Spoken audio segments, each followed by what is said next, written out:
Greetings, people.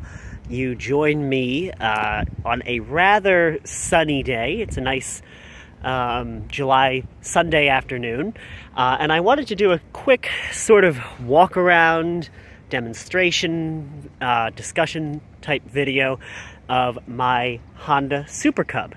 So this is my personal motorcycle. I purchased it brand new a year ago this month, if you can believe that. I've had this for a year. Well, I'm sure you can believe it. I can't believe it. Time kind of flies. So, yeah, I kind of wanted to, now that I've had a year to sort of familiarize myself with the motorcycle, I wanted to discuss what I like about it, what I dislike about it. There are a lot of things I like, but then a lot of things that I wish were different. So I'll kind of walk through all of that. Kind of straighten it out, just change the profile a little bit. It's an attractive motorcycle. It really is a nice looking machine. It is obviously very retro. Fans of the Super Cub, I am sure, probably know this, but this is the most popular motor vehicle ever produced worldwide. In excess of 100 million units. So it is, they must be doing something right with this machine, because it obviously is sold pretty well. I think the figure is, if you stack up every one of the Ford Model Ts, the Volkswagen Type 1 Beetle, and all of the Toyota Corollas, you still don't have as many units sold as you have of the Honda Super Cub. So that's an impressive feat, it really is. And I mean, just looking at the thing, you can see why. I mean, it's affordable, and it offers a lot for the price that you pay. So let's kind of walk through, do a quick demonstration of the controls. I am smoking a cigar. It is a Drew Estate Java Mint, and it is falling apart because of the wind, and I actually smoked it a little bit on my way over here, so the wind definitely did not lend itself to the even smoke. So let's get on the machine first and foremost, and then I'm going to operate the controls down here. So you tap this like so, and it kind of wakes the system up. So then once it's woken up, you can put it into the on position, and the speedometer does this nice little dance, and you can sort of cycle through all of these various components, or facets of information, I should say. Low beam, high beam, pretty self-explanatory. Horn, flashers. They are not self-canceling, unfortunately. That would have been nice, but at this price point, I mean, it's, you know, I wouldn't really expect that. This is the engine kill, and then revive switch, and then that's the fire. So, a year in, it still fires right up like a top. Of course, it is a Honda, so that's to be expected, but it does seem to have an unusual vibration today. And I don't know if this is showing up too much in the video, but yeah, it's there.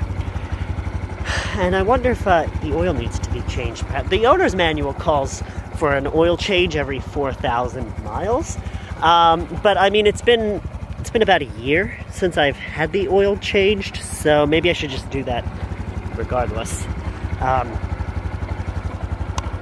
ahead and hit that switch. So, let's discuss the things that I enjoy about it first. Well, obviously, it looks cool. I mean, it's a nice looking bike. We've gone over this already.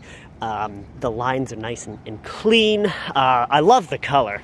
I mean, this is, in my opinion, this is the only color scheme to get. They did that, that blue, sky blue or whatever they call it. Was it like nebula blue or something? I don't know what they call it. But this is like a crimson red on white. and I think this is just a much nicer color scheme. It's a lot more fiery, and I like the sort of retro decals. I like the idea that Honda hasn't changed the badging, the Super Cub badging, and they have the retro Honda logo. That was the one that they used in the 50s.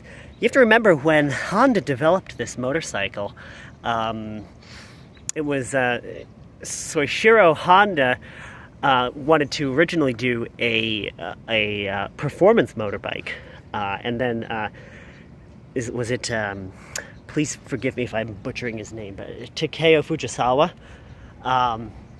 if I can recall, not demonstrated, but explained that that would have been far more advantageous to Honda to do a motorbike for the masses. So Soichiro Honda ended up engineering a 4-stroke single-cylinder engine, essentially a moped with beefed-up wheels. The beefed-up wheels were important because of Japan's rugged roads at the time. So, and it also enabled the motorcycle to go a little bit faster. We'll talk about some characteristics too. As a result of that engineering, you had things like this centrifugal clutch operated gearbox. So there is no clutch lever on this motorcycle. There is a front brake lever, okay, but there is no clutch lever, and that's because Soichiro Honda wanted Japanese noodle delivery people to be able to ride these things single-handed. So you could carry your noodles in one hand and have your other hand at your disposal for steering and operating the brakes and such.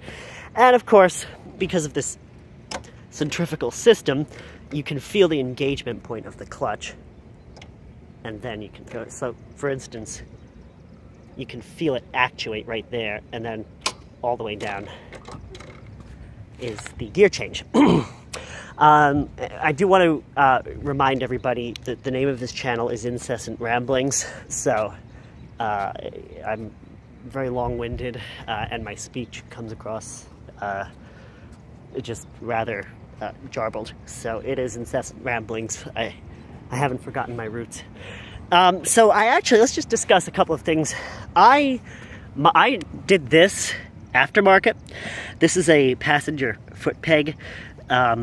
I had to actually import this from Thailand because they do not sell this motorcycle in any capacity with passenger foot pegs in the United States. So you can see the mounting points have actually been welded shut. So there's a center bolt that actually runs through the entirety of the motorbike and goes and then is met on the other side. So that has to come out, and then you can run the bolt through the whole thing. I leave this side down, not because I ever have passengers on the bloody thing, but just because my feet sometimes catch the foot peg when I'm trying